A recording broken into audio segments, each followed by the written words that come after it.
ইবনে হাজার আসকালী রহমতুল্লাহ আলাইহি তিনি বলেন, ইমাম বুখারী রহমতুল্লাহ আলাইহি স্বপ্নে দেখছেন যে সরদার দু আলম আলাইহিস সালাতু ওয়াস সালাম শোয়া অবস্থায় আছেন, কিন্তু তার উপরে মশা মাছি আক্রমণ করতেছে। ইমাম বুখারী রহমতুল্লাহ আলাইহির হাতে ছিল একটা হাত পাখা।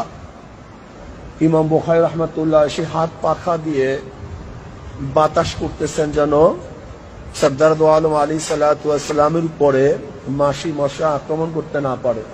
এরপর ইমাম বুখারী রহমতুল্লাহ আলাইহি এই কিতাব লেখা শুরু করেন। এখানে মনে রাখতে হবে সেই পাখাটা ছিল হাত পাখা। এর থেকে আমরা বুঝলাম যে হক এবং বাতিলের মধ্যে পার্থক্য করার প্রতীক হলো হাত পাখা।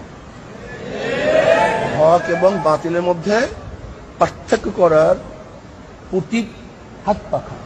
আল্লাহ পাকের শুকর, আজও বাংলাদেশের মধ্যে এক হাত পাখা, যে হাত পাখা হলো হক এবং বাতিলের মধ্যে পার্থক্য করার প্রতীক। আল্লাহ আমাদের কবুল করে না।